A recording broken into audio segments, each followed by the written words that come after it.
Hello, everybody. Welcome back to another episode of the Football Experience. Today is a very sad day for all Liverpool supporters. It's not a sad day. We were hoping it would be different, but it's I guess the same. But I, look, honestly, it doesn't mean we're out of the race for top four. It just means we're not going to romp to any place in the top four. If we do make it, it's because of the uh, in inadequacies of those else who are chasing. is it sort of like that season when Unai Emery came in and like there was like 3 or 4 teams chasing for top four and it seemed like the last 5 or 6 games neither team won the top four.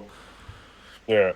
Yeah, That because was where Arsenal played Chelsea in the Europa League final as well. So he had even more chance through that. yeah, and then That Chelsea was ended up crazy finishing one. what fourth or third, Yeah, and I no think they finished fourth. third and they won it. Fourth or Yeah, they won. They and they finished won in the it. top Yeah. four and they won Yeah, bastards. They could have at least lost it and put down an Ivan Tony bet that they'll lose it. Um, it. but like I'm looking at the table and like yes, we're not gonna dwell too much on this weekend because it wasn't when we did our preview. There wasn't really too many memorable matches or anything like that coming up.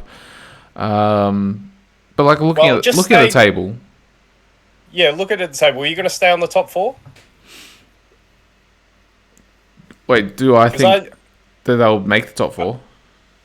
well, I don't know. What's your feeling right now? Do you think Liverpool will make the top four? It's like all right. I know like the feeling after every game seems to change with Liverpool because like you romped United, and considering you didn't back up that result with another win, Well, this that would have put was you 3 points behind Tottenham as well with a game in hand. So it would have put you even with Tottenham if you win your game in this hand. this was when we went to Forest earlier in the season. Remember, we'd just beaten City, Mm. and then we go away to Forest and we lose 1-0. It was an exact replica, except this time we had the added pleasure of having the Mo Salah missed penalty. And it was at that Ooh, point I looked up the score and I was just like, I'm not watching the rest of the crap. And I'm not torturing myself with this anymore.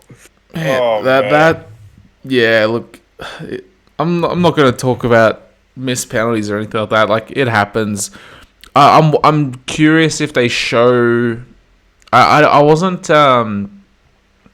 particularly looking at his feet as he was striking the ball because like remember, for instance, John Terry missing the penalty in the '08 Champions League final. Like he slipped, like he didn't plant his foot correctly. So like usually when it comes to like really bad misses, it's to do with foot placement. So I don't know. Maybe there's some analysis there where maybe he planted his right foot incorrectly or something like that. But yeah, to miss by it looked like he missed by a meter or something. Like yeah, Oh, yeah. But honestly, I don't because Tottenham are so average, because Newcastle look very average going forward at the moment, although I'm happy they won on the weekend. And just quietly, because I think United might be coming back down to a bit of a top four race rather than looking up anymore. Because they draw 0-0 at Southampton, and now Casemiro's facing 4 games out and after picking up his they're not second red appealing it card. either. Yeah, well, yeah, exactly. Went to VAR, and I didn't actually Did, watch this game, did but you think it was a to red? find out, I don't know. I didn't watch the game. Ah, I saw well, stills of it, and it looked bad, but stills don't tell you but everything. you know what? All right, so like he was a little bit unlucky. That he actually made contact with the ball first, but he made Yeah, and contact then with his the foot top. goes over it, doesn't Yeah, it? he made Yeah. contact with the top of the ball, and like it's just one of those ones where like your foot, because you didn't make contact with the middle of the ball, your foot is gonna like bounce off of the ball, and then it bounced off of the ball and into his shin. Um, But it's a honestly, little bit unlucky, but without him in the bigger picture thing, 4 games without him, United have already shown how frail they are without him. So, yeah, I think they're going to get dragged back into a top four race pretty soon, and so we'll have more teams to catch. But Liverpool, yeah, it's not going to be to the point. 2 seasons ago, I wasn't too impressed with our form. Like our form was great, but our play wasn't.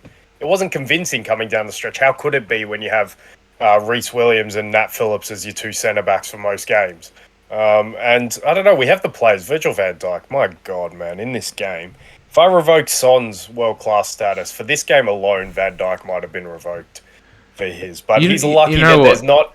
He's lucky that there's not a great depth in centre-back world-class players at the moment, as we'll do in our next section. But, yeah, Son's maybe a bit unlucky that there's so many good right wingers in the world. You know what though? Also that yeah, it's you know how like I've spoken about it a couple of times where I don't understand why players aren't getting yellow cards for obvious challenges, because you know how there was, I think it was around the 40th minute where he I think he like completely like wrestled Solanski to the ground, but it was waived. Yeah. But it was waived advantage because obviously a Bournemouth player got the ball from it. But like, why doesn't the ref go back and give him a yellow card? And like, yeah, now Van Dijk has to play the rest of the game on a yellow card. I don't understand why that wasn't given, because the ref clearly saw that and he said advantage, and that's a yellow card, 100%. So I don't understand that. Like, I know in the bigger picture it's a small thing, but like, Who cares, bro? We lost. I know, Exactly. exactly. No, but it's the I don't know. I'm just annoyed at these little things. It's sort of like when you're talking about a topic or something like that, and then, like, for instance, you're talking about a movie, and then like you can't remember the main star of that movie, like it's on the tip of your tongue, and it's just the smallest thing, and then it just pisses you off. This is sort of like one of those things. It's a small thing, but it pisses me off. So I have to mention it just because it's a tick that I have with that, but. I'm a little bit worried as an Arsenal fan about Liverpool, because they could play a huge part in the title race, because they have to face City, but they're facing City at the Etihad, or the Etihad. Losing that. Who knows with your form? But then also away form. But then also we play you at home. There's the problem. But and I don't know what to expect, because do you want to face a flying Liverpool, or do you want to face a Liverpool that's fighting for their lives to make top four? Either way, you would have got one that was fighting for its life for top four anyway. We're just somewhat fortunate the other teams are very inconsistent going for the top four. Yeah, and like I just don't know what to expect from them. Whereas, yeah, and it could play a huge part, but it's what I always keep referring to. City got 0 points at Anfield. Technically, it's okay for Arsenal to get 0 points at Anfield, but even if we get a point, we did better than City. So, well, you got 3 points at Craven Cottage on the weekend, and let me say that first half was the only impressive football I witnessed. This sustained impressive football I witnessed this weekend. Oh, what a depressing, not just from the Liverpool fandom perspective, but from just an objective footballing perspective. What a depressing weekend.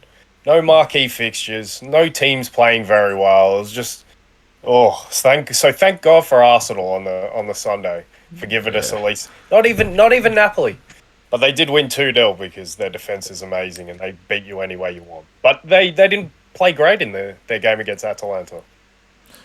Do you think that maybe with Napoli, they've won? I know we're trying to. We'll talk about Napoli later, but do you think it might be also them slightly taking their foot off the gas because they pretty much have the league wrapped up? And I say that, and they won 2-0 at home against Atalanta, who are like sixth. Yeah. So it's still good. And Kvaratskhelia scored another unbelievable goal. He's making his own goals of the season sort of compilation. He's going to have his own competition for which one's his best. Takes on, I think, like 2-3 players in the box, sits them down, smashes it into the roof of the net. Crazy player. We'll talk about him later. Yeah, we'll get into that once we talk about the Champions League. But yeah, this was, I guess, our sort of EPL wrap. Like, Arsenal stay 5 points clear. City, oh man, they're so bad to watch. No, but like, it's not that. It's the fact that they just win. like, who was the guy that gave Elise? I think. Like, you're an absolute fucking stupid penalty to give away. Like, I don't understand why you're going in like that in the box. Like, when you're trying to chase down a player in the box, you don't try to chase by putting in a tackle like that when Gundogan's already squared up to the goal. You get in position to pretty much put your body between the ball and the goal, and once you're actually in front of them and positioned, that's when you try to actually tackle for the ball. Not tackle while you're chasing in. Like, far out, man. Like, and it was like, what, the 70th minute or something, and he goes away and gives a fucking penalty, like a stupid penalty as well. Remember whenever I was singing Patrick Vieira's praises last season for how much better he was than Roy? You know what, though? Like, that's one thing that I was thinking about. Like, Gallagher's a huge miss for them. He did so much for them in that front third in terms of not just like on the ball but also off the ball as well. Both his work rate in both areas, they are missing a player like that so much because he would connect the front line, and he would also he was pretty much that trigger for when to press as well. Yeah. Sort of like Palace talk. Sort of like what sort of like what Modric does at Real. Sometimes you see him pressing the centre backs instead of like Benzema, for instance. I'm not saying he's in that league. I'm saying it's the same tactic. I'm saying it's the same. I'm saying it's the same tactic. So it's the reaction is what I'm trying to. No, I get you. Yeah, and like you take away little pieces. No, but it's just that we're like they don't have a player like that right now, and it seems like Vieira hasn't figured out how to really get them ticking, and it's sort of like what I said a couple of weeks ago, where Palace seem like playing. They seem like playing on FIFA when you're playing with a 2-star rated team, where they just can't string together the passes, and like when you do string together passes, like it's usually a bad touch that ruins the build-up play, like just a heavy touch. I don't want to indulge in the Palace talk too much, but like when you look at the squad, it's also to do with City as well. Yeah, I know. Who is the passer in that team though? There's no passer because normally they have quite dynamic, sort of more dribbly players or box-to-box players in the midfield, and the front four is made up of Elise, Zaha, Eze, Edouard. See, none of these players are passers, and even the midfield, you've got Decore and I don't know who's even played next to him. So I just don't see a passer in there, and Gallagher isn't an out-and-out passer, but he offers a little bit of that. He was very good last season at Palace, but more disappointingly, City get a result when City just... John Stones playing in central midfield. My God, I don't want to see that. I don't want to see that, Pep. That's horrendous. I just hate it. But then Arsenal made it look good later, the next day, when they do it with Zinchenko. But I didn't like that he was going so far into midfield, but they still made it work because Arsenal are playing so well and they have so much more hungry than City. There's so much more energy about them than City. City don't have that hunger. City have the experience, but they don't have the hunger. So Arsenal just looks so much better doing it. But like you say, it's still 5 points. So it's still not in the balance. Arsenal do have an advantage, and rightly so. But it's still catchable, very catchable, especially with a game against each other. So if Arsenal draw, that's them down to 3 points gap. Well, if they draw at the Etihad, I think they'll... If they draw at the Etihad, that's I'll take that, so long as we're going into the Etihad with 5 points plus. Of course, and that you have to go to Anfield before then, right? Yeah, but I think our run-in is slightly tougher than theirs because I think we have Liverpool, we have Chelsea at home, and we have City. I think out of all of the top teams. Let me just quickly bring that up. We'll just quickly talk about the run-in. So we got Crystal Palace at home, Leeds at home. Then we got... there's an international break between that Crystal Palace and Leeds game, I think. International break is going to ruin everything. Just football. Then we got Liverpool away on April 9th, West Ham away, Southampton home, and then City away, and then Chelsea home, Newcastle away, Brighton at home, Forest away, Wolves at home. So there's a couple of tricky fixtures there. Like Newcastle and Brighton are going to be tricky.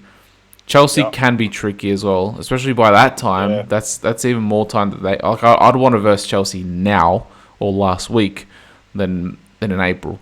So yeah, whereas City, I don't think have that many tricky fixtures. I'll just bring those up quickly, and then we can move on to the main course of the show.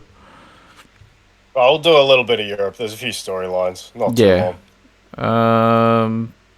So City have West Ham at home. They got Liverpool at home, Southampton away, Leicester at home, Brighton away. That could be tricky.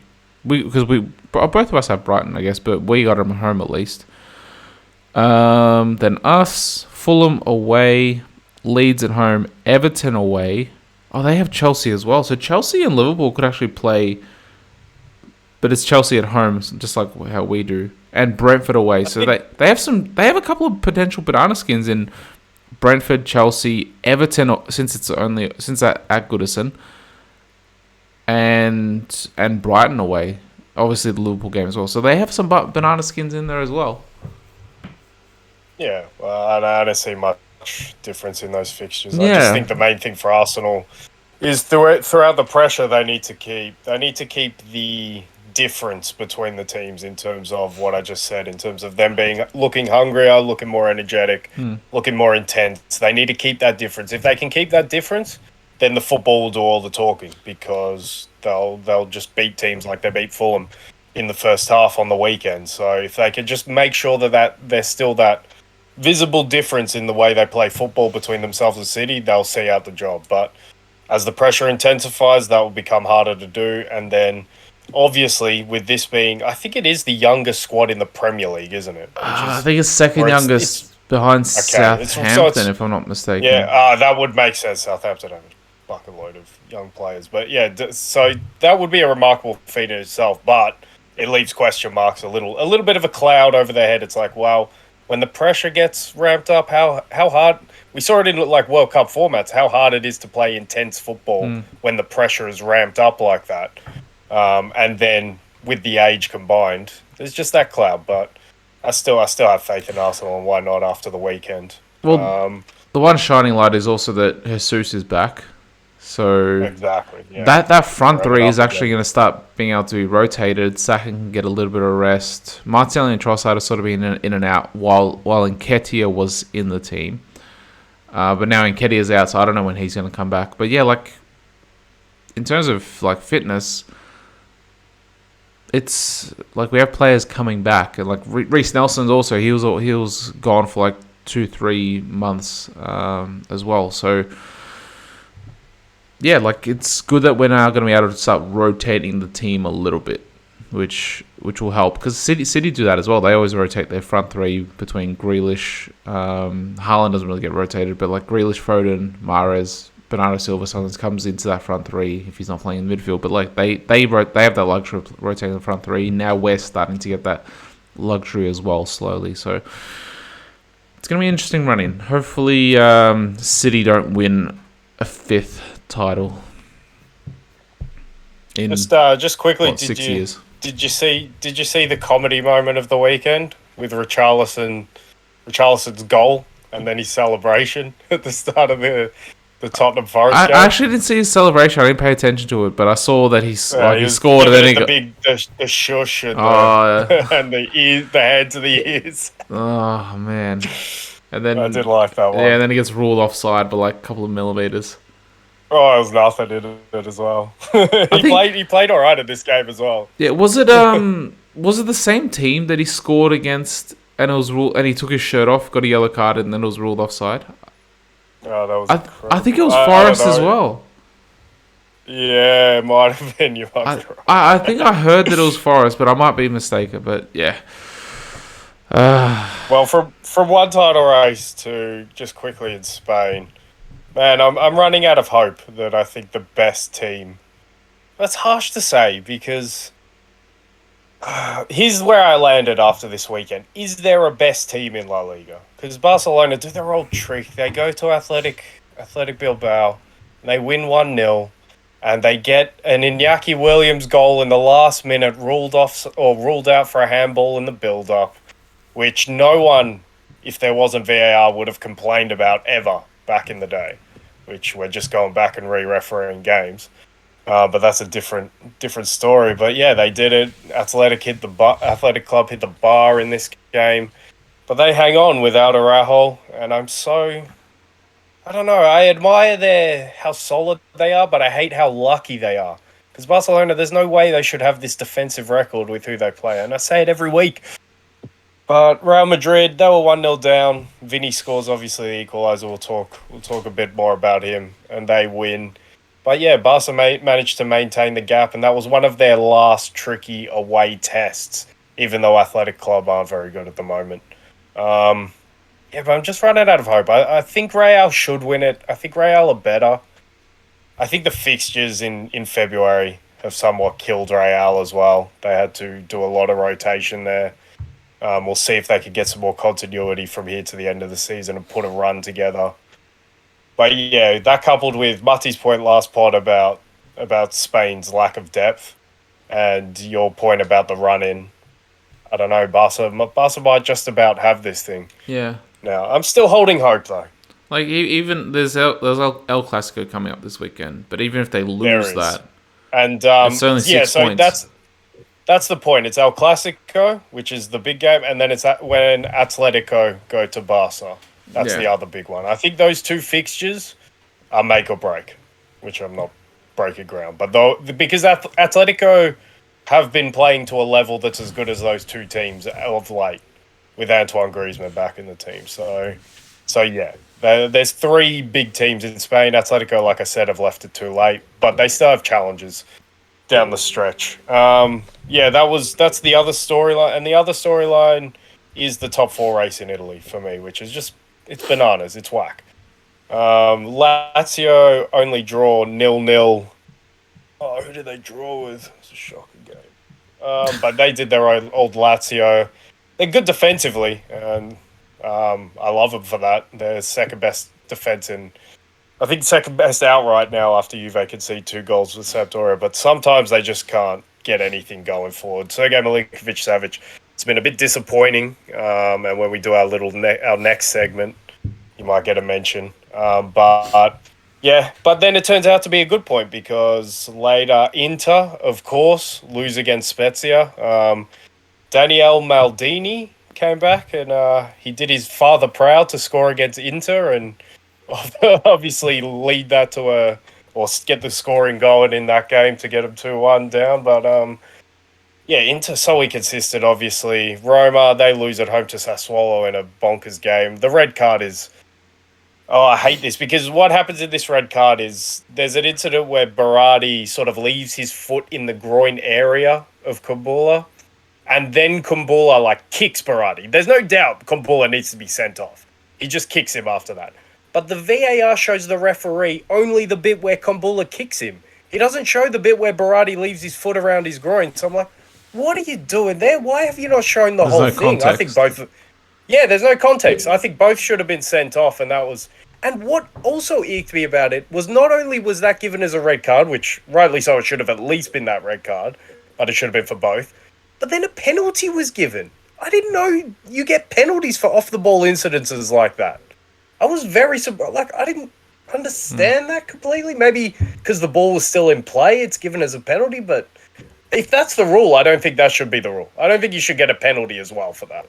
So they got a penalty. Sassuolo get a goal and a man up from that moment right on half-time, and no wonder Roma lose. They fight back a bit in the second half, but they can't bring it back. And yeah, Atalanta lose. So newsflash, and I know you probably weren't completely off it, but Juve aren't completely out of the top four race after all, because no one was able to separate themselves from them this weekend, because they were the only ones who won. So they're still 10 points behind. So I guess in hindsight, all they lost was a week rather than 3 points or 6 points or whatever. Would have been nice to beat Roma, obviously, but they're not completely out of it. And given that they're not looking completely convincing in the Europa League, and they're playing Freiburg, who we probably got to take the tag off because they're having a good moment. They win again. They're, I think, just outside of top four on goal difference, hunting down Union Berlin. But yeah, Juve are only. I think they drew 0-0 and they could have lost one. Oh no, they won 1-0. So they go away to Freiburg with only a 1-0 lead. So I don't know, they could conceivably get knocked out of that, and then they'll have to go for top four. So, but yeah, they're the storylines mainly. Not much from Germany. Dortmund and Schalke drew 2-2, so Bayern are now outright leaders. They didn't look too convincing. PSG looked very unconvincing in their win. Kylian Mbappe pops up with the winner. But what have they got to play for? Just Ligue 1, and they're expecting to win that. So, who really cares on PSG's side? Yeah, I saw that. It was a Dortmund Schalke. It was that's a derby for them, isn't it? Yeah, that's the derby. Yeah. Yeah. So of course you're gonna get a weird result there because Schalke aren't. They're what?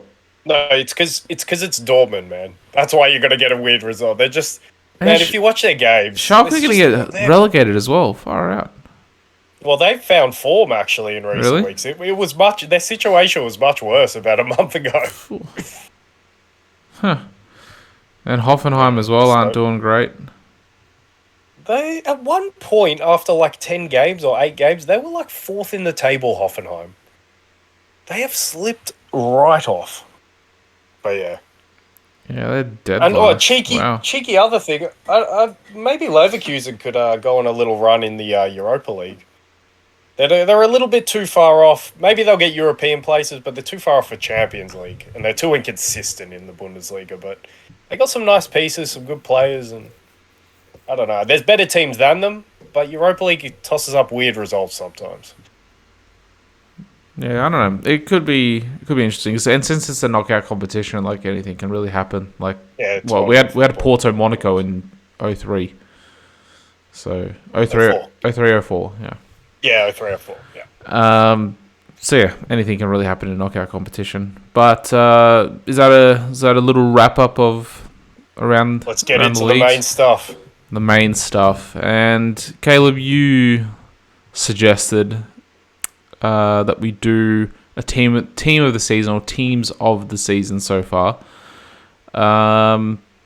Because I just thought, given that the weekend was so poor with football, literally, we probably talked too long about the weekend of football, to be quite honest. We gave it too much airtime, but I thought that, coupled with the fact that we're around 2/3 of the way through the season now, and we did the first one about 1/3 of the way, so it'll be a nice added snapshot as we come into the home stretch. And I just suggested, and you said, yeah, let's do that. And I'm interested, when you were doing your 2 teams, which you got up to. So we'll discuss that. I have a little bit of a third team, but we'll discuss potential third team. But I'm more interested in the bigger picture just before we get into it. What was your feeling as you started making your shortlist for players?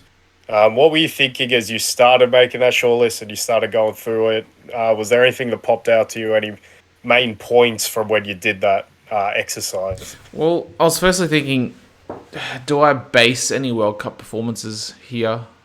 And I did not. Yeah, no, I was like, nah, because I'm gonna keep it just for the league seasons, league / Champions League as well. Technically a league, in the name, and Europa League. Club football. Yeah, club football. So and then the other 2 glaring things were, you can even chuck a third team in there. It's that I found I struggled to put any City players in, more so based on their post-World Cup performance. Because pre-World Cup, you can throw in a bunch of City players, and rightfully so. Post-World Cup, it's really hard to justify it. But it's weird saying that. Am I saying that more because you expect better of these players? Because they're still second in the league. Or are they... But even on the eye test, they're still not playing up to their standard, but they're still playing well enough to be second and be in a title race. And then Liverpool, you can't put any players really. I did not have a Liverpool player on the short list. And the short list is probably 80 names. I did not have one. Yeah, even Alisson Allison He might and as well. He might Edison. as well be Allison. He's gone from an A to an E this Yeah. season. I was thinking Allison and Edison, so Ellison. Um, those two, what last year were like the two best goalkeepers, the 1 and 2, and you were pretty much arguing who's going to be 1, who's going to be 2.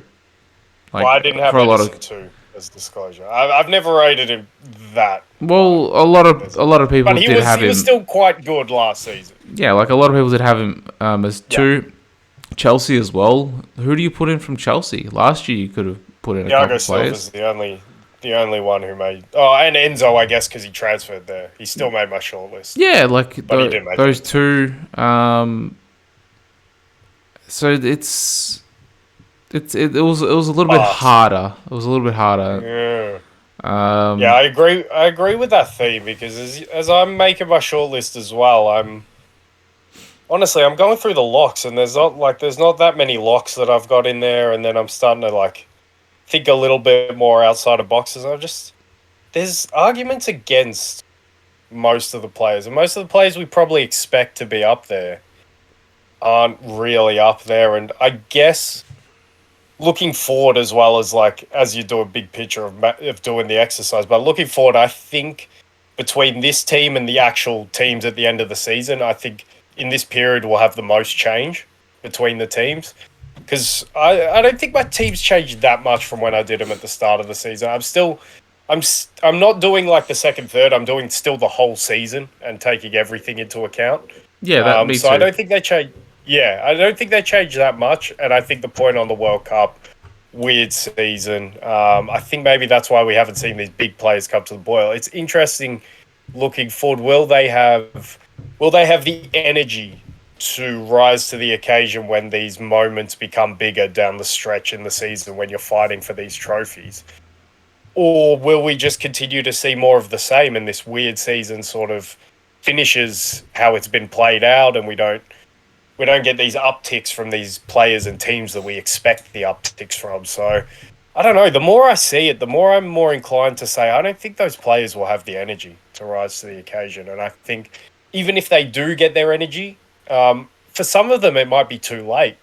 For example, well, Atletico are a hard one to say because their troubles came before the start. But who knows? If City have a shocker at home against Leipzig, they might be out of the Champions League coming up. And then who cares what Haaland and De Bruyne are doing? Well, they'll still be going for the league, but you know what I'm saying? Like this patch of form has maybe made it so that a lot of their efforts, like AC Milan can't win the title in Italy, for example, and sort of and Real Madrid are 9 points behind Barcelona, like we discussed. Like maybe they're due, but it's got to be too late to win the title over Barcelona. So Yeah, I don't know. That's the other thing. Like with Barca and Real, like they're always the 1-2 punch in La Liga, and like how the question then is there's like two questions there. How amazing of a season is Barcelona having, considering they got knocked out of the group stage of the Champions League, and how poor of a season is Real having, at least in the league, because of,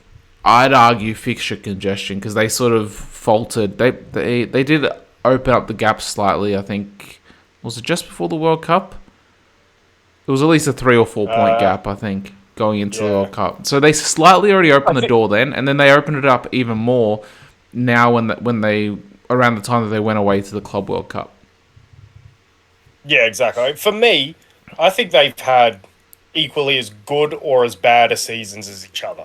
Yeah. I think those teams are very evenly matched, and I think things have gone for Barcelona in terms of the league, and things maybe not necessarily haven't gone against Real Madrid, but that the fact that they won the Champions League last season has sort of worked against them in terms of the league form and everything like that. So, but for me, they're very evenly matched. So even though when I did that little segment before and said, like, maybe for me, I think Real Madrid is slightly better, I think all in all, I think they're all... I wouldn't begrudge Barcelona winning it. I would just begrudge them winning it by this much. I think it should be a much tighter race, is what I'm saying. Yeah, but anyway, like, and you also see, did you see on the weekend, Camavinga played at left back for them? He's So been doing that a lot, even for France in the World Cup as well. But he did not make my shortlist for a left back, even though there were so few left backs to put in. so few right backs, few goalkeepers. What position did you have no problems creating a shortlist for? Like you had Um, heaps of players, an I abundance. don't really go down your route of making a short list. And I just like Oh, you just go what goes in your head. I just go what goes in my head. What players have impressed me on form this season? Because, for instance, like as an example, just trying to think of an example here. Like Rashford, for instance, on form this season, he's like I'm now agreeing with you as opposed to a couple of weeks ago.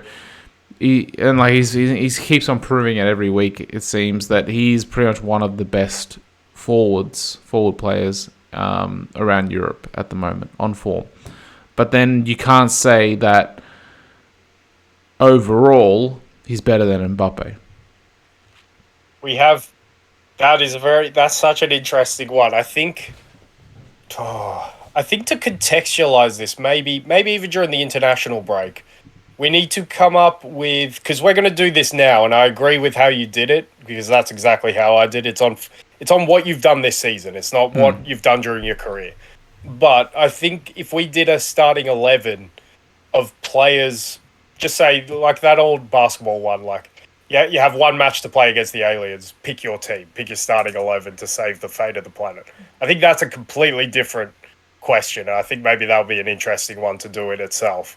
Who are the players you're picking that you have the most trust in will bring quality in a high pressure moment? Because yeah, I agree. In terms of when you go through it and do what players are doing this season because of the reasons we mentioned, because it's a weird season, because in a lot of ways it's a disappointing season from the quality of football aspect. You do come up with maybe a team you probably weren't expecting, and that would be vastly different from the team you would pick to bet your life on it. Yeah, exactly. And then, so look, let's go through it. I haven't completed my third team. I'm sort of struggling for wingers. Because I hope you're not struggling on the left though. You better not be struggling for wingers on the left. Well, I don't know. On the right, I was completely with you. After one name, I had no other right-sided wingers. Yeah, like overall, I'm sort of struggling for wingers because, like, for instance, the ones that usually come into mind straight away, like I know Foden plays there, but in my teams, I generally like to put him into the midfield. He's probably a winger now when he's young and still has that quickness and agility. Good enough this exactly, season, like honestly. Yeah. exactly. But even so, even if his form was good, I still would prefer putting him in the midfield three rather than on one of the wings. Like Gnabry and Sane and Mane, for instance, have all been, or Mane's been injured, but like they haven't been standouts this season as opposed to like previous seasons. Coman as well, for instance. That's why I'm sort of struggling for wingers because like maybe my expectations are too high, and they just I don't think so. There just isn't. I'm completely with you. Yeah, for me, there just isn't too many players playing at a really high level, or like maybe they're not performing to their level that they've shown in previous seasons. So that's why I'm sort of struggling for to fill some positions. Do you have a left winger in the team? In the first and second team. Or did you put Rashford as a striker? No, I put him on the wing. On the left wing? Yeah. And you should have an abundance of names because if I go through it, and then I could in my short list, chuck him into my third team at least. Well, you've got Rashford, who you've got as a winger, as I do too. You've got your boy Martinelli. He made my short list. I think Grealish needs to make the short list. I think he's been good for City. He didn't make a team, but you've got the big guns. You got Vinny. You've got Kvaratskhelia. You've got Rafael Leao. You've got Kylian Mbappe. And I'll even throw you some Matoma in there. See, I put Kvaratskhelia just behind the wingers, like more so in the midfield, just behind them. I know I know he generally plays on the wing. I wanted to put him right wing so that I could get more quality in my teams, but I couldn't bring myself to do it because he's so effective on the left, and I wouldn't want to diminish that effectiveness for him. So, well, look, left wingers, all those names that I mentioned, pretty much all of them have a valid case, I think, to be. If they played on the right-hand side, they might be second team or at least third team. But because they play on the left, they're fighting against each other, and only 3 could make it for me. Yeah. Look, I'd put Varaskelia behind them. I'll put him a little bit more in the midfield, just because he would have displaced Rashford at least. Really, you would have put him in ahead of Rashford. Yeah, he's been having a really good season, and he's been doing it but in the Champions Rashford's- League as well. That was a hard one for me to reconcile, but if I'm putting Rashford on the wing and I'm taking his numbers out to the wing, his numbers are crazy this season, Rashford's. He's scoring so many goals. But I just don't think that you can't have Kvaratskhelia in the second team. Oh, well, that's all right. So I've shoehorned him in. I've shoehorned him in. But look, let's go through. We'll try to stick to quick explanations. But go through your third team, and then maybe I have one player missing. I need to get a right winger, so maybe I'll just steal a right winger from you. You're not gonna like my right winger. I sort of shoehorned him in, but he'd do a great job in there. But in goal, I got Alex Merritt. I've said enough about him. I think he's been fantastic. But he's been injured most of the season. No, Alex Merritt, no way. He's been playing. I think only from Napoli. The Napoli got wrong M. Yeah, I got Merritt in there. I got Alphonso Davies at left back. I got Gabriel. I got him too. I got Gabriel as the left centre back. I grappled with him to be in a higher team, but ultimately didn't decide. You're not going to like who I put in ahead of him, but I don't really care. It's my team. Yeah, it's your team. I got Eder Militao as my right centre back. And I have a question between Jules Koundé and Danilo from Juventus as the right back. And I guess Militao could play right back as well if I wanted to get like a... Did Trippier made your shortlist? He made my shortlist. He didn't make any teams. He made third team last time we did this. His form has been really poor recently. I'm thinking I might take him out. My question was between Koundé and Danilo because they both play for teams who have really good defensive records. They both have the same style of defender as well. Danilo, I might... it's a tough one. I might lean towards Danilo just so I could get a snapshot of a Juve player in there. He is captain as well. Because Juve, without that 15-point penalty, would be second in Serie A. And I think for me, it would be wrong not to acknowledge that in one of these teams. And Koundé made it because I struggle to acknowledge Barcelona defenders. If I don't put Koundé in there, I won't have a Barcelona defender in any of my 3 teams. What about Araujo? And that seems weird. He hasn't played enough. If he played more games, there's no problem. He's played 13 games in the league this season. It's just not, it's not enough. It's not even half. Or it might be just on half. I think it's just half. Yeah, so like I didn't feel good about not putting a Barca defender in there because they are the best defense in Europe, I believe, in terms of goals conceded. But I don't know, none of them. Koundé's the one who's been the most impressive, and he hasn't been super impressive there. So I think I'll just give the nod to Danilo, given that I obviously have Ter Stegen in one of the next 2 teams, and he's my nod to the Barcelona defense because he's been the biggest piece of that for me. Well, so yeah, that's my back 4. Have you got a back 4? So I've gone with Danilo over Koundé. I've gone Courtois in goal. Yeah, I don't have him in any team.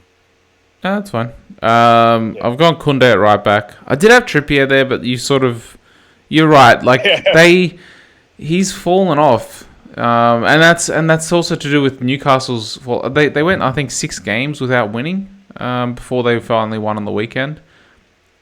So like they had a drop off because they ask him to create a lot going forward as well. Yeah, they have had it, but their defensive record is still sensational, and I do pay homage to one of their players for that later. Yeah, I got Varane, Martinez, and Davies. So the all United centre back partnership. Yeah. Let's keep Davies. Davies, good choice. Yeah, like I was thinking I want more from him, but I was thinking either Theo or Davies, but Theo hasn't had that great of a season. I don't have Theo in any team. Yeah, he hasn't had that great of. Time. He hasn't had a great season so far. So yeah, that's my back five. Okay, so we're gonna have for my next position. We're gonna have probably the most important conversation, or the toughest one. The one I struggle to choose between. I think any of these three players is worthy of first team. So ultimately, two of them have to miss out. But for the holding midfield role, I've got a choice between Thomas Partey, Casemiro, and Lobotka from Napoli. Now, how are none of them in your first team? No. One of them will be. So the choice is between those three for which team they go in. So that's why it was the hardest one to pick.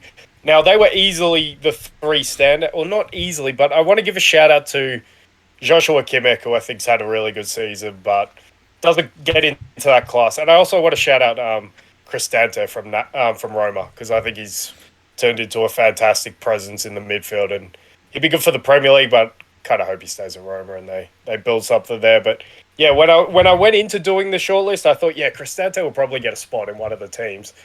And then when I put Partey, Casemiro, and Lobotka on paper, I'm just like, well, no one else can have a spot there. Those three are they're nailed on for me. Even with Casemiro's indiscretions in recent weeks, he's still been such a force for them. So I'm ready to have that conversation to decide who goes in what team between those three. See, so that's the difficult thing. Like, for instance, Lobotka with Napoli are first, and they're runaway firsts. But how important has he been as to the reason why they're first? Whereas if you look at, for instance, Arsenal with Partey, we've gotten Jorginho in recently, and he helped in sort of fill that gap. But you see the difference when Partey plays to when Jorginho plays. We're just a lot more solid, and it seems a lot more fluid and a lot more confident as well. That's also the key thing. For me, it seems like you're more confident in forward areas. You're confident that you can keep a team pushed back when you have Thomas Partey compared to Jorginho. Yeah, and that's because we have someone like him marshalling just in front of the defense. So, and then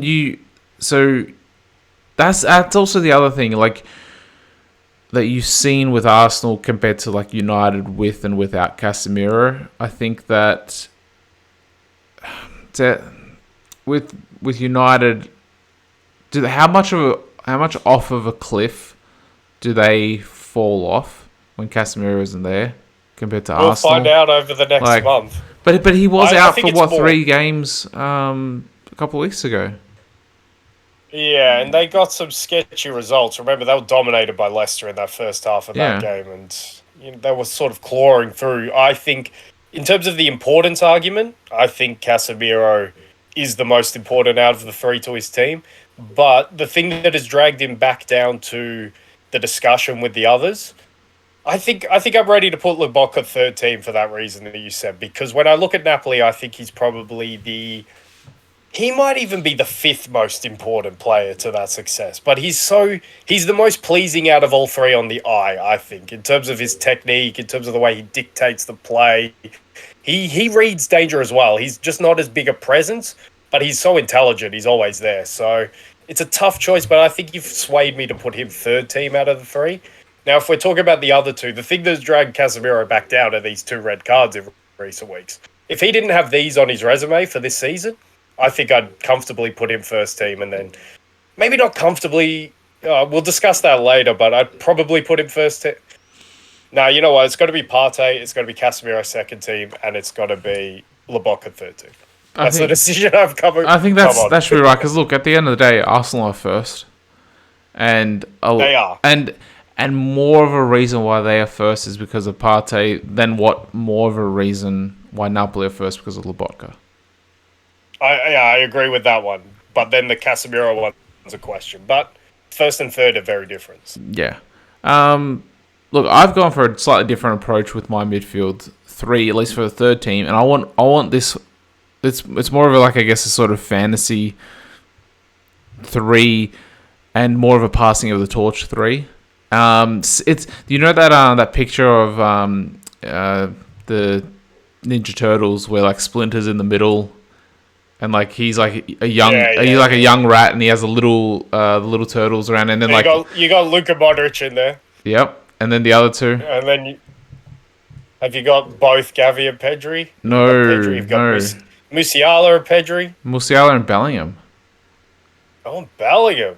Yeah, Bellingham. Look, he especially post World Cup. That Dortmund team, they had their first loss in all competitions against Chelsea in the Champions League. Yeah, and we talked about like they had an injury during the game. They had an injury coming into it as well with Adeyemi, and like they didn't play terribly either. So like, yeah, I reckon that's like it could have been Gavi and Pedri there, but I think that Musiala and Bellingham they're performing in the Champions League. Well, for Bellingham was performing in the Champions League, and they're also like they're top of their league as well. Whereas like Gavi and Pedri, they faltered under the pressure. I'm not putting all the blame on them, but they were part of the reason why they faltered in the Champions League. Had they have qualified, it could have been like, okay, yeah, these 19 and 20-year-olds can carry this Barcelona. And they will be able to carry this Barcelona forward. They're just not ready just yet. It's really harsh. I know, but Barcelona. For this reason, it's so harsh to dig Barcelona on their European performance because they were in a group with Inter and Bayern. I know. And then when they went to the Europa League, they played in form Manchester United. Like they couldn't have asked for anything tougher in Europe. Pedri gets injured, and then Gavi. Yeah, exactly. Did Gavi miss the second leg? Gavi suspended for the second leg. Yeah. So look, I'm not putting the blame entirely on them. No, but when you're picking nits, you got to look at things like this. So I know. And to be honest, they should have gotten past Inter. They should have. They got unlucky in both legs. They should. Well, yeah, they had what three? Second leg three they were a bit handballs. dumb at home, but they had 3 handballs all up in those 2 games. At the San Siro, yeah. Two at the San Siro, one at home, I think. But you did just save me from a grave mistake because I had this guy in my mind. And then I realised I didn't have him in any team, and he slots in perfectly. But I also have Musiala. But I have Musiala next to Nicolo Barella because I needed a snapshot of Inter. They are technically second in Serie A. I needed someone from there. He's I think up to 8 and 7 or 7 and 8 in terms of goals and assists from midfield. He is always Inter's main creative force from midfield. I couldn't squeeze Lautaro Martinez in there, even though I think he's Inter's best player. So it was better for me to put Barella in there. Full disclosure, I don't have Modric in a team. That position was Barella's just before you go on with that, see that the thing is with Modric is like he sort of flies under the radar. Like he's like this he's consistent for all the season, and then he has like 1 or 2 standout games. Yeah, which it's not a bad thing. It's just that like, but he never really has bad games. Yeah, and he never had like it's always like let's say he's getting like a 7 out of 10 for every game. Yeah, that's his minimum. Yeah, he was in contention for that spot, no doubt. I had Alexis McAllister in contention there. Yeah, as well. that could. But is that more because of his World Cup as well? Like he's having a good season for Brighton. It is a little notch just above where he might be, just because you can say he's a World Cup winner and he was in that team. But I think he's on 7 goals from midfield for Brighton, and Brighton are flying as well. So it wouldn't be bad to have a snapshot of Brighton. I didn't put him in ultimately. Frank Zambo Anguissa has slipped out of my teams altogether after being first team last time. It's not really his fault, but I think I was using the importance thing for him that knocked him out. I didn't do the same with Lobotka. I probably should have. Goretzka, I think he could be a little bit better. I want to give a shout out to Seiko Fofana from Lens, who is their captain, and he's everywhere every time I see them play. He was actually in contention. I think he's been that good, but I couldn't quite squeeze him in. players like Tonali aren't quite having a great season. Enzo, after his move, I couldn't quite get him in either because I don't think his form's been awesome since the move, but he's been pretty good. Koopman has been injured. Atalanta have been doing a little poorly.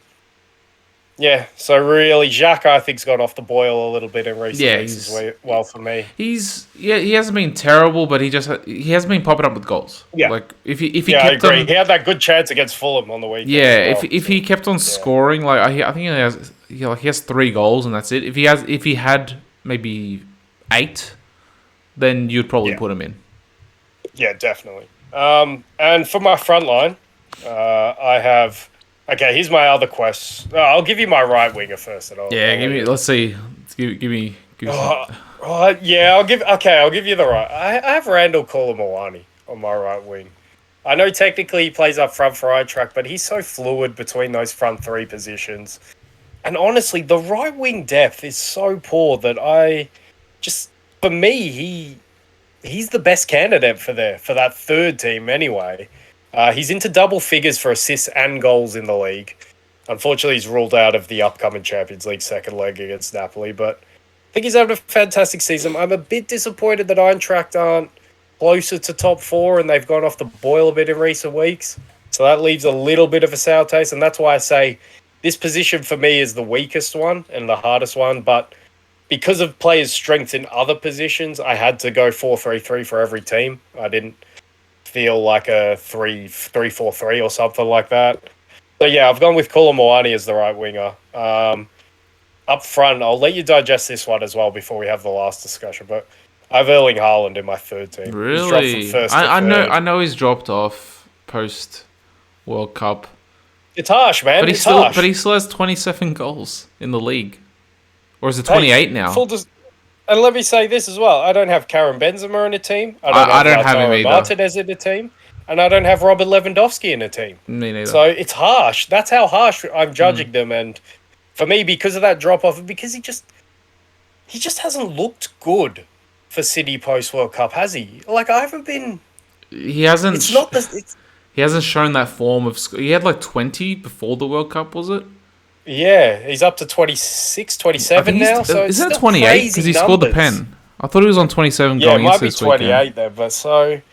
It's crazy numbers, but my eye test... I can't just go off numbers. And my eye test... I haven't been happy with City, and I haven't been that happy with Haaland recently. He needs to add the link-up play. He has 28. Yeah, it's crazy. It's madness. And I'm not happy. He's not happy. He expects more. But look, that is a little bit of a shock because, but then it sort of goes into what I said, I think last season, where like the first, let's split the season up into thirds, for instance. Is the first third of games worth, for instance, 1 point?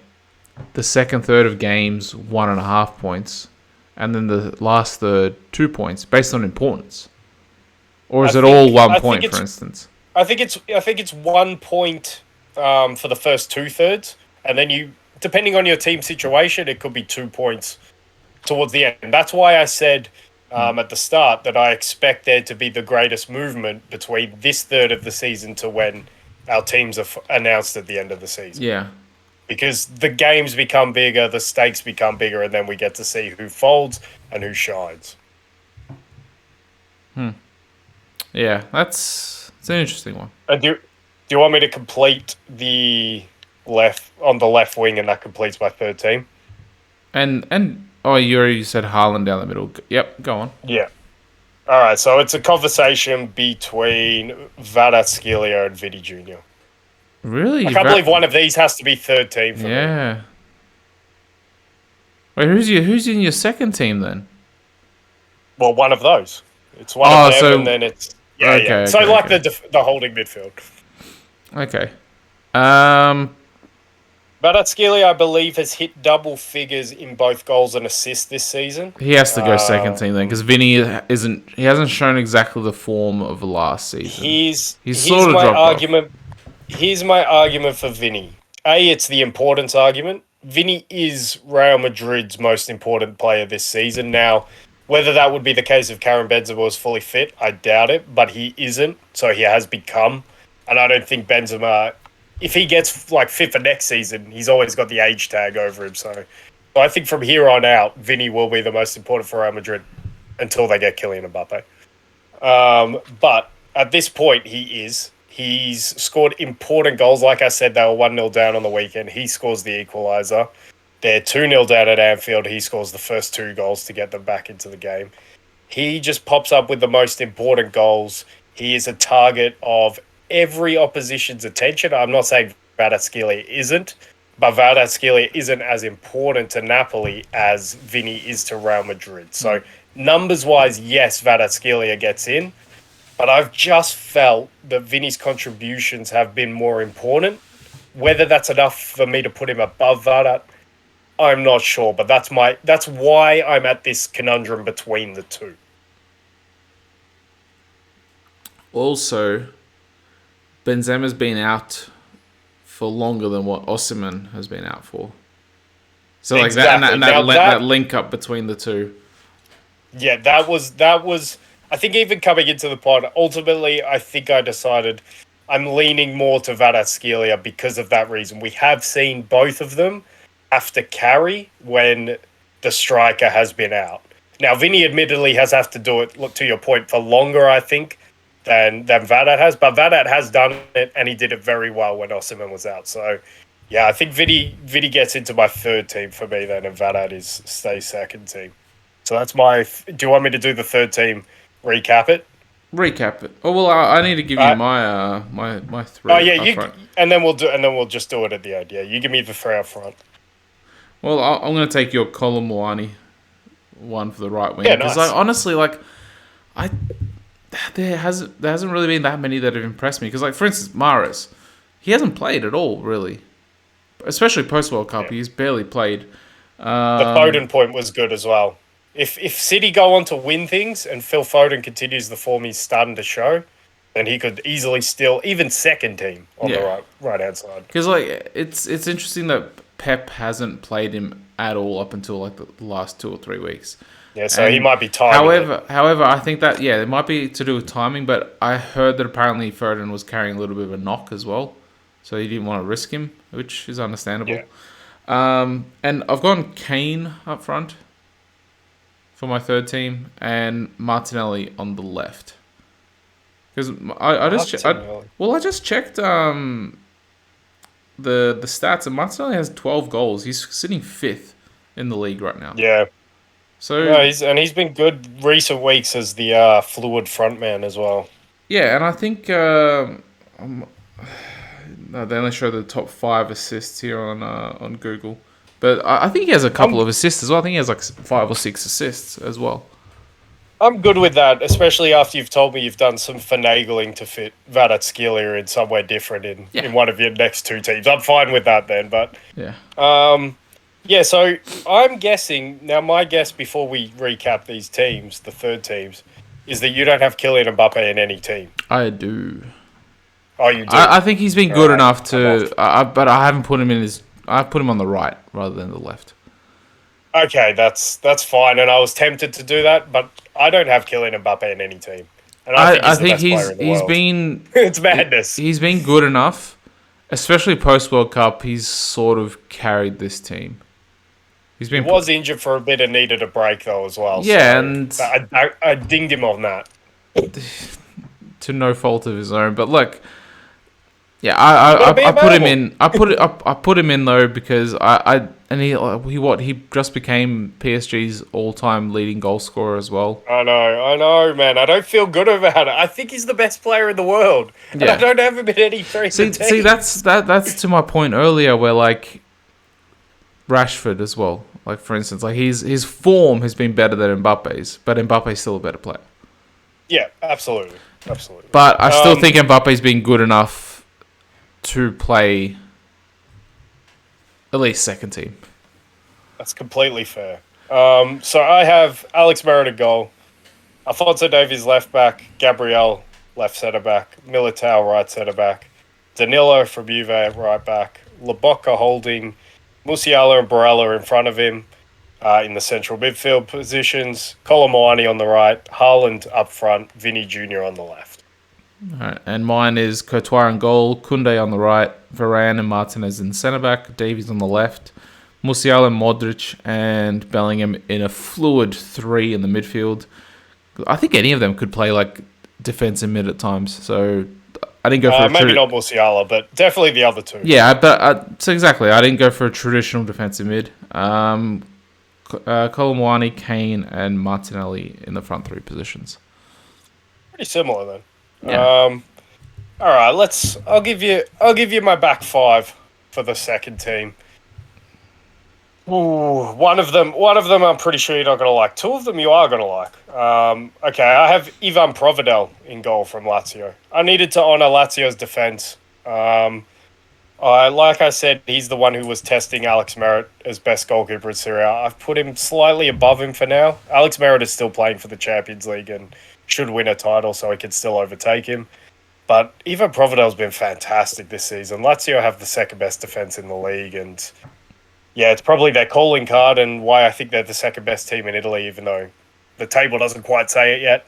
So I got him in goal. Ben White at right back. Exactly the same result as when we did it the first time.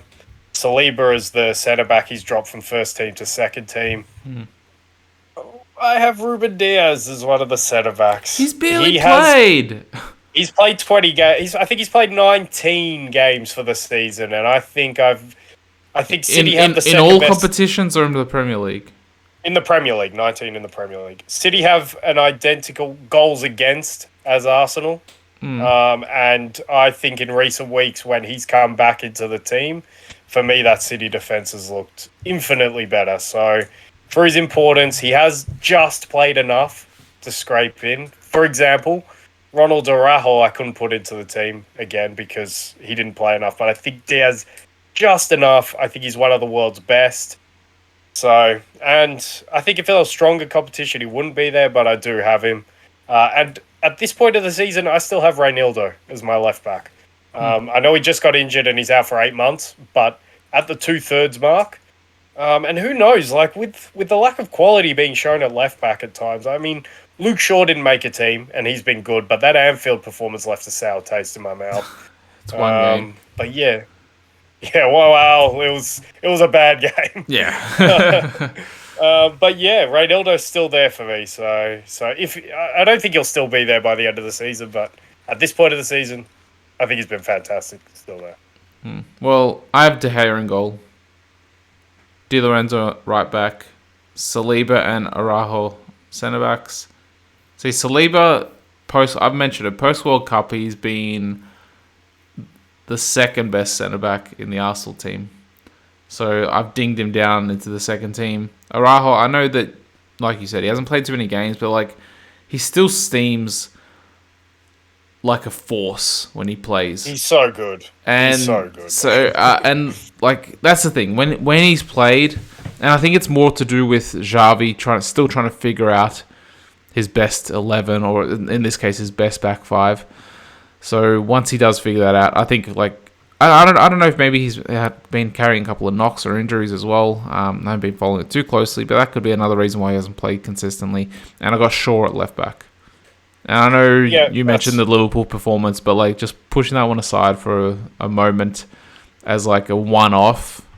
And I know they didn't bounce back, but they didn't bounce back because they did get dealt a red card.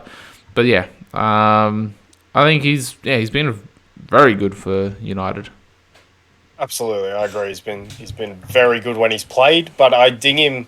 It's actually not mainly the Liverpool performance that just left a sour taste. But I think it took him at least 10 games to play his first game this season. Remember, he wasn't there at the start of the season, so he wasn't even in the shortlist for the first third of the season. So, but if he continues his form, if United maybe win an FA Cup, finish in the top 4. And he continues to play like that, yeah, definitely, I agree with that one. There was a point I was going to make, but I've forgotten what it was. That's annoying. Regarding one of those players, or about Shaw specifically?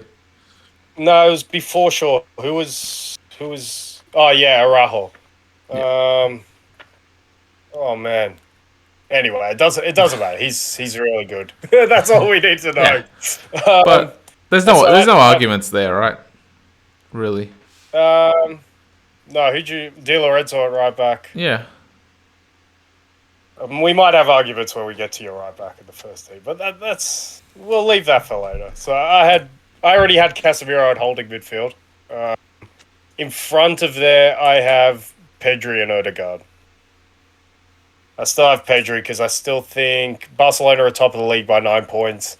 He is, for me, I know Lewandowski's been very good this season, but Pedri's probably still Barcelona's most important attacking player because he can create. I think he's got 6 goals in the league, which isn't a bad number for him. I know he's injured at the moment, so he's going to have to come back soon if he wants to hold on to that place for the rest of the season. But I still have him there, and I have Odegaard next to him on the left central midfield. But Odegaard plays right central midfield. Well, they could rotate. Doesn't matter. It's full. Except for Casemiro, he holds. Yeah. Well, I got Casemiro, Zielinski, and Pedri as my 3. Well, Zielinski, that's high for me. Zielinski didn't get in my shortlist. I think he's good, but the importance thing, it comes back to your. Well, you watch Napoli a lot more than me, so maybe it's only the games that I've watched. Well, that's the thing. Like, for the eye test, he's great to watch, but he's a bit luxurious. He's a bit of a luxury player, I think. I think because when I saw... Hang on. This is a team of the season. Isn't this all about luxury? A little bit, but you need a bit of functionality. That's why we have your Casemiros in there and players like even Partey, you could say. But no, it's when I saw Napoli play with Elmas instead of Zielinski, and they were as good and maybe better in some situations, then I was just like, all right, how important is Zielinski to the team? Like, he looks fantastic. I love him as a footballer, but he's like the 6th or 7th most important Napoli player. So I couldn't justify getting him above players like Pedri and Odegaard and even Barella, Musiala, and then my first team ones, which we'll keep under wraps for now. I'm curious about your front line. I'm curious about your first team midfield 3. My front line is Mbappe, Osimhen, and Vinny Jr. That is lethal. See, we mentioned it before, like in regards to Haaland, and like it's pretty obvious where I'm going to put Haaland. But like Osimhen, has he already got to 20 goals as well? I think he's 19, but he's only in 21 or 22 games in the league. Yeah, so like Osimhen, you could argue. And like when you've seen him, see what you've seen of him, you've seen it on a more consistent basis, whereas Haaland has had the drop of form, but you still can't argue against 28 goals in the league. Yeah, it's that, and Haaland's been available for the whole season to be able to score 28 goals. I don't begrudge you. I don't begrudge any of the 3 choices that we're going to have in our 3 teams because we all ultimately have the same team players for the front positions in different teams. Yeah. So in my front line, this one surprised me. This goes a little bit to the lack of depth on the right. I kind of have to usher him in on the right, but I think he's so intelligent that he'll be great there. But I've got Antoine Griezmann. He's I think he's played 24 games in the league. I know a lot of them are substitute appearances. Yeah. But him in terms of numbers, I think he's already up to 9 goals and 9 assists. So he's about to hit double figures. Atletico have been really good. Well, not really good, but Atletico have been good lately, and he is the biggest reason they've been good to watch because he is the creator. He was good in the World Cup. I know it doesn't count for this, but he's sort of doing similar jobs at Atleti. He's doing a bit of everything in the offensive sense. He's now got help from Memphis Depay. I think he's been fantastic, and yeah, he gets in on the right-hand side. It's maybe not the ideal position I want him playing, but again, lack of quality on the right. I wanted something good in there, so I put him in there. I got Harry Kane in my second team over Haaland. I don't think that'll surprise anyone who's listened to me talk about them recently, at least. I just like that, like I always say, Kane has more strings to his bow to Haaland. And Haaland, I'm sure, will get there, and he's so young, it's great. But for me, it's still Harry Kane just now. And I guess Tottenham, there's a very real chance that Tottenham might finish top 4. It might be a travesty for the Premier League, given how bad they are, but he's pretty much the only reason. And then, as we say, I've got Kvaratskhelia in my second team left wing. So yeah, that's my second team. It's not a bad second team. I don't think we need to talk about. Yeah, I know it's not bad. It's not bad. Yeah, It's something to work with. See, that's the thing. Like, it's pretty obvious who you're gonna have in your first team for the center forward position. But like, Yeah. I'm pretty like those three center forwards. We have them all. It's just like whether we have them in the first, second, or third team. Yeah, and like I said, those names who aren't in there, like Lewandowski, like Benzema, like Lautaro. Benzema's still on 11 goals. Yeah, Benzema if he wasn't injured. Because he showed, for instance, I'm not opening up wounds, but he showed his class against Liverpool, and what he can do. And you know what though, if he leads them to another Champions League the same way and plays fuck all league games, he's gonna get into the first team by the end of the season. Absolutely. Absolutely. So. Yeah, because there's more weight on the Champions League. I think that's honestly he can do half of what he did last season in terms of his knockout stage performances, and it might be enough to get him into the first team because that's how good he was last season in the knockout stage. He was outstanding. Well, he was good enough to win a Ballon d'Or, and I know that Messi and Ronaldo have dropped off, but like he's only like what a year younger than Messi, so yeah, crazy. All right, you go first with your back five in the first team. All right, Ter Stegen. No Ramsdale anywhere. I'm proud of you for going Ter Stegen. It's the only choice in the first team. Look, Ramsdale. I felt bad about leaving Ramsdale. Here's the thing with Ramsdale. Like I know that there's only been really a handful of games that he's actually popped up with, like game-saving stops. For instance, in most recent memory, Aston Villa. But now against Villa and Bournemouth, he made a good big save in the first half there as well. Yeah. But like, for instance, then again, like Fulham, I don't think did he really face anything? Yeah.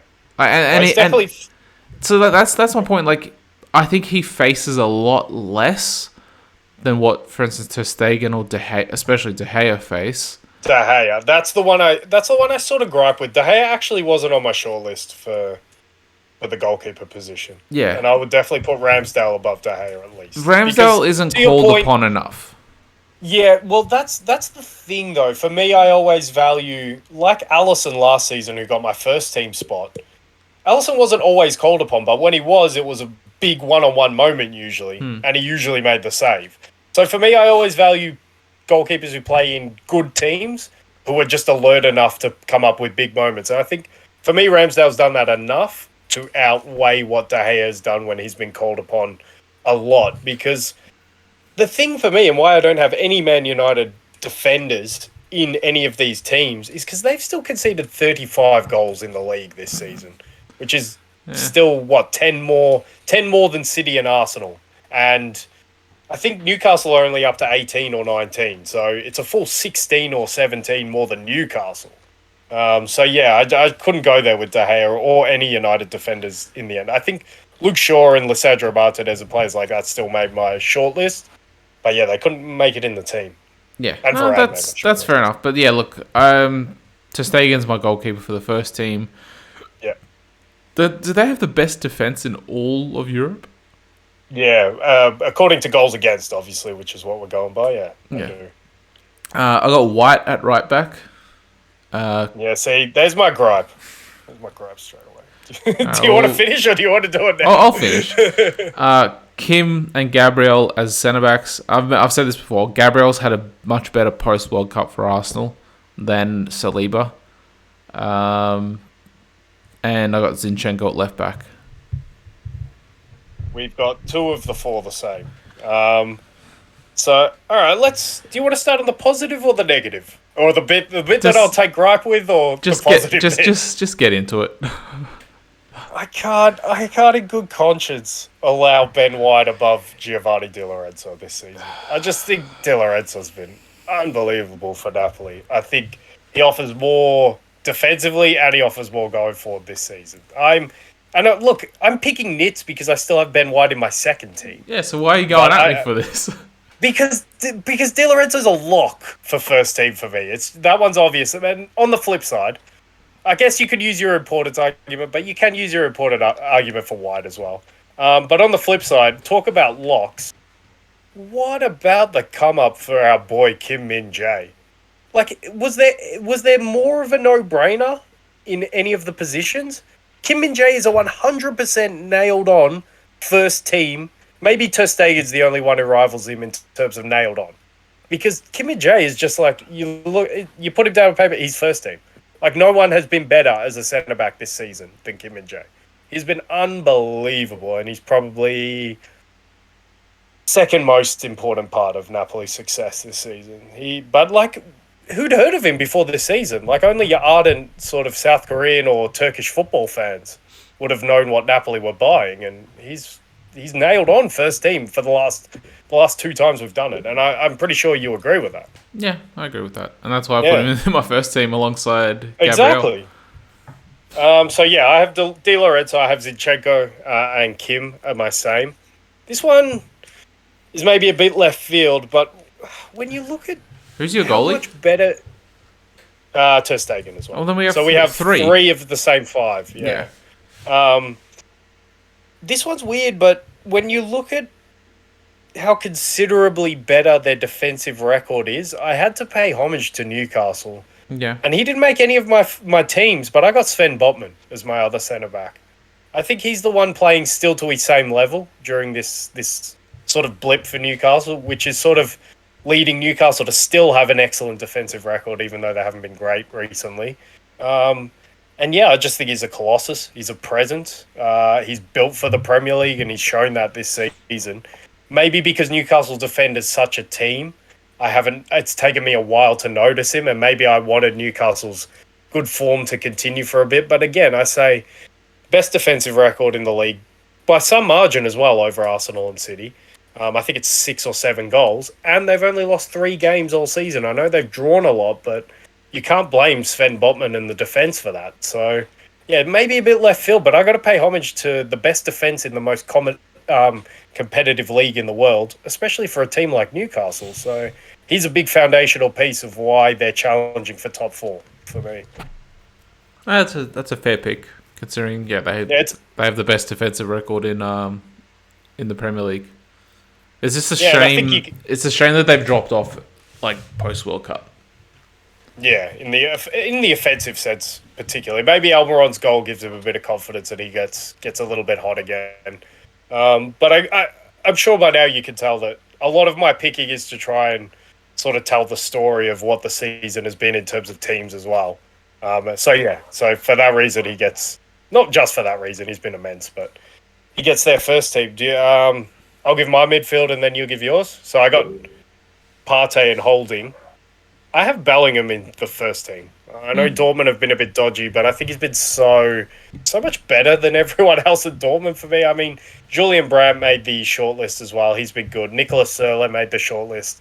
Was never really going to get into any of the teams as a centre-back. So, yeah, for me, given where Dortmund are, given their form post-World Cup, the fact that he captains the side at times, he's 19 years old. Yeah, I just thought he was the only central midfielder that I had as a lock. So I put him straight into the first team. And I still have Kevin De Bruyne next to him. His numbers in terms of assists this season, I think he's got 13 assists in the league. I know he's more of a moments player now. He's not a perpetually good player. Yeah. It's a little bit in that Messi mold, but I just think De Bruyne is so precise with his moments. He's so good with them. He has that new toy of Haaland up front. And I keep saying it, City wouldn't be where they are if it wasn't for De Bruyne and Haaland this season. So and Diaz has now come back into the fold, but those 3 are the only City players I have, and they're a team who could still win everything. Yeah. Look, my 3 is Partey, Odegaard, and Kvaratskhelia. And you know what? That can actually function because Zinchenko always comes into the midfield. Which means that Kvaratskhelia can leave. He can leave, and that's what Xhaka does. Xhaka often finds himself out in the left wing, so it works perfectly. Then it's ultra attacking, but it can work. But you know what? Especially when you got Partey holding with Partey and then Kim and Gabriel behind them, And then White as well. He can slot into a back that can slot into a back three, or he can slot into that midfield alongside Partey. So like that, from a functional standpoint, it actually works perfectly. Yeah, that could work. We both have Saka on the right, don't we? Yep. No That was arguments. that was the other nailed on one. Yep. It was And it was Rashford's was nailed on as well. yeah. There's a couple of nailed on ones. No, here's the difference. I think Saka and Rashford have pretty much been as good as each other this season. The problem is Rashford has a lot more competition for the left wing for me than Saka did for the right wing. So that's why Rashford wasn't quite nailed on, because like if I would have put Kvaratskhelia as the left winger, you wouldn't begrudge me that. Yeah. Whereas if I put Griezmann over Saka, it's like, what the fuck are you doing? Like you can't do that. Yeah. So Saka was nailed on right wing. You have Haaland up front, obviously. I have Osimhen. Just quickly I'll let you go on Haaland. You do the love in for Haaland. I'll do the one on Osimhen. Osimhen, for me, the big reason why he gets in above those other two world-class strikers and some more who are below that list. He is Napoli's most important player, the most important player on the best team. So if we were doing some sort of like MVP sort of thing like they do in basketball, Osimhen might be the MVP of the season so far. His leadership for me, I think it's the intangibles as much as it is what you can see. He's gotten a lot better with his link-up play, that's one, and that's why I have him ahead of Haaland at the moment. He obviously isn't scoring at a better ratio than Haaland because he's insane with the numbers, but he is scoring at nearly one a game in Serie A. The link-up play, the football, but he just gets it, man. He knows how to lead from the front. His pressing is great. I think probably better than Haaland as well. His teammates can look to him as a source of inspiration. They can look to him for a source of leadership. He can win fouls when he needs to. And then he has this connection with the fans as well, which I think is fantastic. And all of these things make him Napoli's most important player for me, and make me pray that he stays at Napoli. Because if he stays, I think and I know he's come out with quotes about it's his dream to play in the Premier League, which for me is a little bit unfortunate. Like, it's great, the Premier League, yeah, but just stay at Napoli for a bit more. Because if you stay, I think the other players will stay too, and you'll have a great chance of building something dynastic, because you could rule Serie A like Juve did for all those years in the 2010s. But that's the choice that you're going to have to make. I think he will go to the Premier League, but I hope he stays at Napoli, because I think the other guys will look to him if he signs and say, well, we're going to stay as well, and let's do it. But it's a big risk for him to do that. So I understand if he goes to the Premier League. And yeah, Rashford at left wing we both have as well, I'm guessing. I'm just checking Osimhen's contract. I just want to see how long is left there. Is that transfermarkt.com? Yeah. Yeah, nice. That is a good website. It's I don't go on it too often, so like I need to try and find it. I love it. Just gives you that estimate of a player's valuation. Yeah. Contract expires 2025. So 2 years once this transfer window opens up in June. Yeah, Napoli will come to the table with a contract renewal this summer, no doubt, or before that if they can. Yeah. But you know what? If Napoli win the Champions League, and they're gonna, by all accounts, unless there's some kind of disaster, like Batterson puts laxatives in their drink before every single game. They're gonna win the Serie A title. But if they win both, if they do the double, I'm not sure if they're still in the cup. Are they? No, they're not. They got knocked out by Cremonese. Okay, so if they do the double, I can see him leaving, because he can be like, my job is done here. I delivered, and oh, you went that way. Okay, I can see him leaving because he can be like, I delivered for the fans a Champions League title. I delivered them a league title for the first time since Maradona. Is that right? So for the first time, 30-something years? Yeah. Oh man, if like that alone will be enough. The league title alone will be enough. Yeah. He doesn't need to put the Champions League on top But of it, which would be I very can hard to do. see him saying my job is done here. The fans won't begrudge me if I can now deliver like 120 mil to the club in a transfer, and then I can also go to another team for higher wages myself, which Napoli can't deliver. Maybe they can. I don't know. But yeah, like I don't think the fans would at all begrudge him if he was to do that. It's interesting. If I was Victor Osimhen, I would be, and this will be extremely hard to tell, but given that he has, so it's 2 years after this year, right? Yep. On the contract. Yep. Mm-hmm.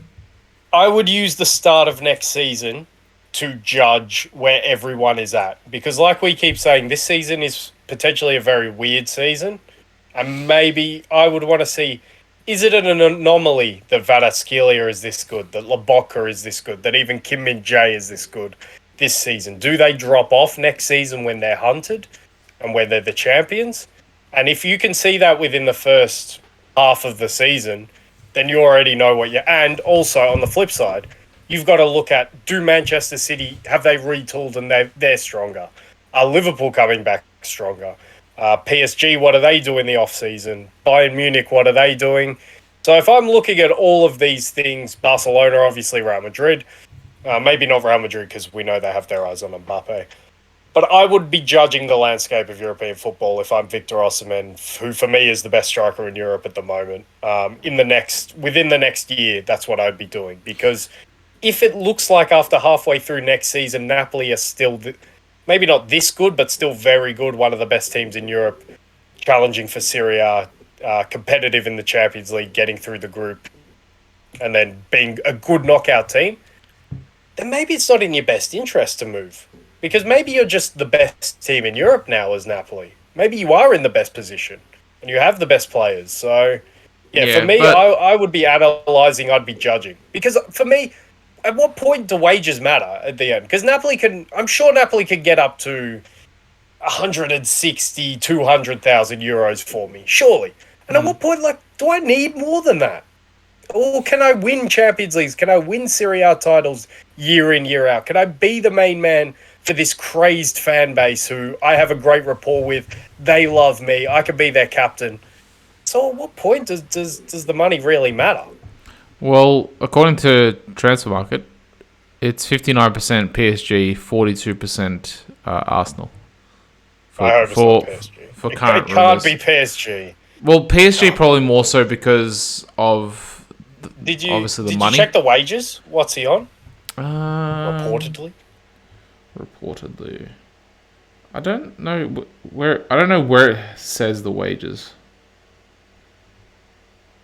I could Google that if you want to. Yeah, it might Should be. we touch on? It might be somewhere else. Yeah, I'll Google that. Have we done enough Rashford and Haaland love? Because I know Haaland makes your first team. Yeah. I guess we talked about him. I think we've talked about both of them enough. But yeah, like Saka, Haaland, and Rashford are my front three. And I think the numbers with these guys, maybe not so much the numbers with Saka, but with Saka it's more so the eye test as well, because he's been getting triple teamed in a lot of games, let alone double teamed, and he's still popping up with like the numbers that he's popping up with. So yeah, for me the most important player on the best team in England. So yeah, and for instance, like it was interesting though this weekend against Fulham, we barely played down his side at all. Like all of the action came from the left hand side. So he sort of got a bit of a rest from the kicking of the ankles and stuff like that. Apparently, Victor Osimhen is on around 100,000 euros a week at the moment. Only. They're gonna need to. Yeah, they're gonna need to double that. I'd think. Yeah, at least double that. But you know what? If he has come out and said that his goal or dream is to play in the Premier League, and like, look, for instance, and I know that who are you scared of? Yeah, who are you scared of if he's coming to the Premier League? Well, that's the thing. Like Arsenal wanted him or is it last. You? Do you get him? Exactly. Like Arsenal came in for him last year. I think we offered Napoli 60 or 70 mil. And when we were trying to also go for Vlahovic, So I don't know if you look at all of the teams. There's big rumours that Kane goes to Manchester United, but Manchester United could want Osimhen. And out of all the teams between Liverpool, Chelsea, City, where do they fit him in? Like, because they got Haaland and they got Alvarez as well. Liverpool, you guys already have a front six. I guess with Firmino leaving, maybe you could put him in there. But then you got. It's not going to be Liverpool. It's not going to be Liverpool. It's not going to be City. And he's not a priority for you guys. Arsenal's interesting because they saved all that money in January and they didn't get Mudryk and they didn't get Caicedo. So that's interesting. That's possible. I still probably put them less likely than... I put them as likely as United and less likely than Chelsea. I'm most scared of Chelsea. Chelsea just because they have shown that they're willing to spend crazy loads of money. Well, and also I could be talking out of my ass, but it seems like Victor Osimhen's timeline would line up that one of his idols would probably be Didier Drogba, and obviously Chelsea legend. Maybe I don't know how much that plays a part, but if he's talking about dreams and dreams to play in the Premier League and Chelsea needing a striker, Chelsea having money, I don't know. That one seems the most likely. If he was from Ivory Coast, then I'd say yes, but he's from Nigeria. So, but then again, it's still that African sort of... Yeah. West Africa is still an idol for, I imagine, kids everywhere on that coast in that side of Africa. I don't know. I think... But then if you also look at it, like... I don't know where he'd... Like Chelsea, they do need a number 9, but then... he'd fit in Chelsea. But they also need to get rid of Lukaku, though. So they need to get rid of him first, and they need to get rid of Aubameyang. So they need to get rid of two. They need to get rid of two players. Well, if they're willing to pay all that money for Osimhen, they'll probably be willing to let those guys' contracts just run out or whatever. I don't know. My feeling it could completely change, but given the landscape of English football, if he comes there, Chelsea are the ones who worry me the most. Yeah, like. And they would have a pretty complete team, apart from the Thiago Silva, who is aging, and the goalkeeper issue. Yeah, so how... That's probably... that's interesting. Like, he would be... Striker is a priority for both Chelsea and United. I don't know how much of a striker is a priority for Arsenal. Yeah, exactly. But, especially with Jesus winning. Yeah. But... that's the thing then. Like, if you buy Osimhen... What do you do with Jesus? What do you do with Nketiah as well? Nketiah then gets dropped down or sold. But yeah, I reckon if he, to your point where he said that, well, if you were him, that you would want to, like, I guess, build a legacy or a dynasty at Napoli, you can do a similar, at least what's being shown this season, you could do a similar thing at Arsenal. Yeah, and Arsenal probably play as fluid of football that Napoli play. So, like, he would actually probably seamlessly fit into the system, I'd say. Yeah, I totally agree. And that's why judging the landscape, because with those two teams, it's judging what they do next season, because none of us expected Napoli and Arsenal to be top of their respective leagues going into this season. So you've got to see, was that a one-off last season, or was that sustainable? If you're Victor Osimhen. Yeah, well, I guess we'll have to see what comes about. But the thing is that he could also spend another season at Napoli, be in his last year of his contract, and then a lot more clubs will come in because he'll be cheaper. Exactly. But then you also sort of risk, if you're Napoli, you sort of risk the fact that he could leave on a free. And also, similar to Sancho, didn't Sancho leave for, was it 60 mil? When originally they were asking for like 120? Because they didn't sell him that window. That I think it was something along those lines where, like, I think United didn't want to go as high as 100. And then United said, screw it, we'll just get him next season. And then they got him for like 60 or 70. So Dortmund missed out on that extra like 30, 40 mil. So you could also have a similar... Dortmund missed out... Given his form, Dortmund missed out on nothing. True. Given what he's done since being at United. True. But even so, like, that's another risk that I guess Napoli take, that Osimhen could fall off, for instance. There could be an injury, etc., etc. So Injuries, yeah, we can't predict. there's things that can happen that you can't predict that could drop his value. So are they better to cash in now or just say screw it? Let's ride it out. Let's try off for a mini contract as well. To be fair to Napoli, they've never been really a cash-in club. They've always, if we've got good players, we're going to hold out. Like Koulibaly never moved, and he was good for a lot of years before Chelsea finally got him. So, yeah. If they value a player, they value him, and there's no reason not to value Victor Osimhen. Yeah, exactly. And you know what? Is that a wrap on the teams of the season? Yeah. Yeah, all done there. We'll see what they turn out to be at the end of the season. I've got it all on paper, so yeah, it'll be interesting to see if that theory about how much they change from this third to the final third will be. But yeah, all good.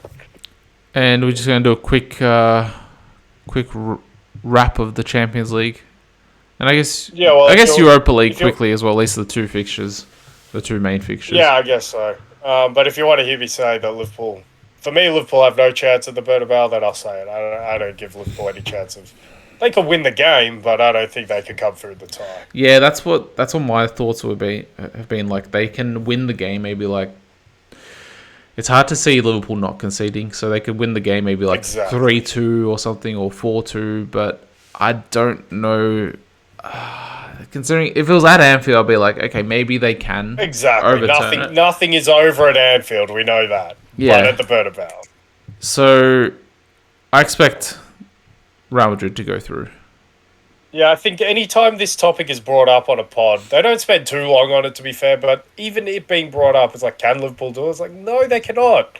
They're not coming through this tie at the Bernabeu, given their leaky defence, given the fact that Real Madrid are very good at the Bernabeu, and they have great players who they showed us at Anfield. So, yeah, no chance. And the sad thing is, that might be the juiciest tie out of all. It still is. It still is the best tie. I know. That's why we left this to the end. It'll probably only go 5 minutes. Yeah. And then would you say the second juiciest tie is City Leipzig, or would it be Napoli Eintracht? Oh, I'd actually go Porto Inter. Because I think that's the most. I think that's the most evenly balanced. I think both those teams. Well, Inter can be good on their day. Porto also can be good on their day, and are a decent side. They'll cause trouble, whoever goes through in the quarterfinals. But in terms of intrigue, I still don't know who's coming through this tie. So, yeah, for me, that's probably arguably the juiciest. But because it's Liverpool versus Real Madrid, you've got that intrigue to it. But yeah, that's my second juiciest. Who do you see going through? Yeah, I don't know. Because Porto are obviously at home. Man, and Inter are so inconsistent. Is this a big enough game for Inter to get up for? That's the question. Surely it is. It's the Champions League. It's the only one. It's the only thing Porto, they can win. It's only Porto, though. I know, but in the bigger picture, they need to think about the fact that it's the Champions League. So I reckon they will get up for it. They should, but Inter, I count nothing with Inter this season, honestly. They're so inconsistent. I guess I hope Inter go in because I think Nicola Barella and Lautaro Martinez are very good players. But if they get knocked out, I'm not surprised at all. Because Porto in their own right are a decent team as well. I just don't think they have the star quality that Inter do. But if Inter get knocked out, they can only have themselves to blame. Yeah, I don't really... have a dog in this fight, so I don't really care who gets out. Yeah, no, honestly. If you think about it, okay, so then the follow up question will then be, if Porto or Inter get out, do they create a juicy fixture with any of the other teams still in the competition? Well, imagine if we got Porto against Benfica. That'd be juicy enough. Yeah, okay, yeah, that would be just because it's a country rivalry, maybe AC evenly matched as well. Maybe AC versus Inter as well. But I could see either of these teams beating them as well. But other than that, like, do they create a juicy rivalry, juicy tie with anybody else? I'd say no. I think Inter could give City a match because City don't like 5-3-2. That's a matchup sort of thing. And that would be a big game for Inter, so I'd say they'd get themselves up for that. I'd still expect City to come through, but I think they could give City a match. I think Porto could give Real Madrid a match just because of the intensity they play at, and Real Madrid's love of not going at a high intensity, so to speak. But I'd still trust Real to get. So I think they could pretty much give anyone a match except. I think they maybe. I don't. Are we up to the stage where teams who are in the same group could play each other in I Inter think so, and Bayern? Yeah. Because Yeah, teams so from I the same think- country can play against each other. Yeah, so Bayern would have the psychological wood over Inter, and I think they'd be too strong for Porto. But the thing is, I'm not talking about like whether they can give the other team a good game, like in terms of like can beat them. I'm talking about like for the eye test, because like for instance, at the start of the season or middle of the season, I was saying I'd love to see Napoli versus City. Because City at that time were absolutely flying. They looked amazing. Napoli still flying. Now it's Napoli against Arsenal we want to see, but we can't. We don't get to see that. Exactly. So like I'm talking in that sense. Like, do they create a mouth-watering tie? No, not really. Well, like that's why I don't really care who goes through. We touched on it. The derbies. The derbies. Besides the derbies, that's it. So.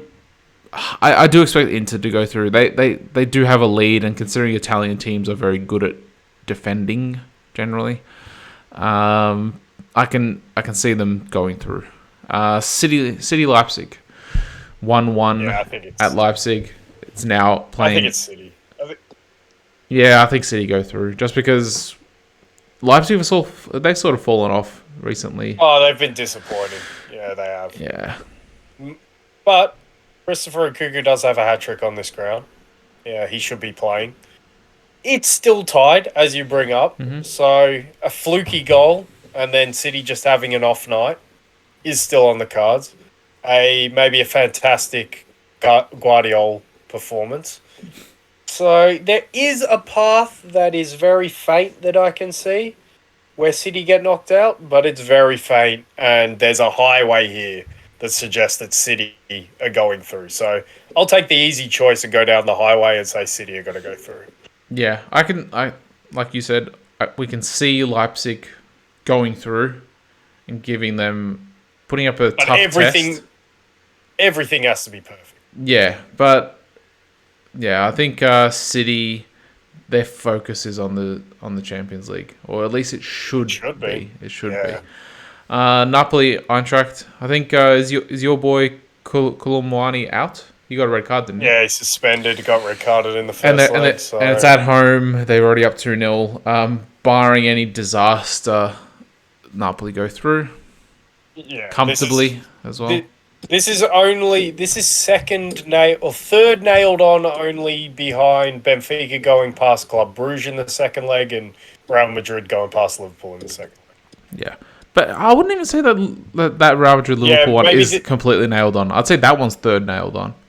Yeah, no, that's fair. I was thinking that one else saying it. I'm like, yeah, all right, that's fair. Yeah, and it's what I said last week. The week before when they played. It's only nailed on it's only not nailed on because away goals were removed.